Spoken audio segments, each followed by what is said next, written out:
Hi நண்பா, இந்த ஒரு வீடியோ உள்ள நடிகர் தனுஷார் நடிப்பில் வெளியான இட்லி கடை திரைப்படம் 2வது நாளில் தமிழகம் மற்றும் கர்நாடகா உள்ள அட்வான்ஸ் புக்கிங் மூலம் இந்த நேரம் முடிவுபடி எவ்வளோ டிக்கெட் விற்பனையாக இருக்குது, எவ்வளோ ஷோ போகிறது உறுதியாக இருக்குது, அதன் மூலம் எவ்வளோ கலெக்ஷன் இருக்குது அப்படின்றதான் டீட்டெயில் பார்க்க போகிறோம். அதுக்கு முன்னாடி இட்லி கடை திரைப்படம் முதல் நாளில் தமிழகத்தில் எவ்வளோ கலெக்ஷன் இருக்குது அப்படின்றக்கான வீடியோ நம்ம சேனலில் போட்டிருக்கிறோம். பார்க்கல அப்படின்னா மறக்காம செக் பண்ணி பாருங்க.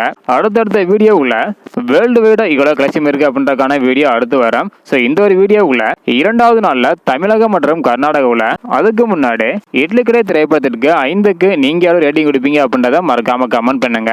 ஓகே அன்பா, வாங்கினைக்கான வீடியோக்குள்ளே பார்க்கலாம். ஓகே அன்பா, முதலாவதாக கர்நாடகாவில் பார்த்தீங்கன்னா இந்த நேரம் முடிவுபடி 2வது நாளில் 137 ஷோ போடுறது உறுதியாக இருக்குது. 17,297 டிக்கெட் விற்பனையாக இருக்குது. இதன் மூலம் 40,86,000 வரையும் கலெக்ஷன் இருக்குது 2வது நாளில் அட்வான்ஸ் புக்கிங் மூலம். இதனை தொடர்ந்து தமிழகத்தில் 902 ஷோ போடுறது உறுதியாக இருக்குது. 1,95,417 டிக்கெட் விற்பனையாக இருக்குது.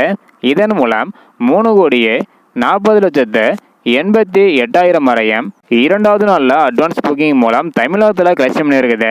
அதாவது 2வது நாளில் அட்வான்ஸ் புக்கிங் மூலம் கர்நாடகாவில் இந்த நேரம் முடிவுபடி 40,86,000 வரையும் தமிழகத்தில் 3,40,88,000 வரையும் கலெக்ஷன் இருக்குது. ஸோ அடுத்தடுத்து எவ்வளோ கலெக்ஷன் இருக்குது அப்படின்றத வெயிட் பண்ணி பார்க்கலாம். இந்த வீடியோ பார்த்தீங்கன்னா மறக்காமல் எல்லாருக்குமே ஷேர் பண்ணுங்கள். தேங்க்யூ.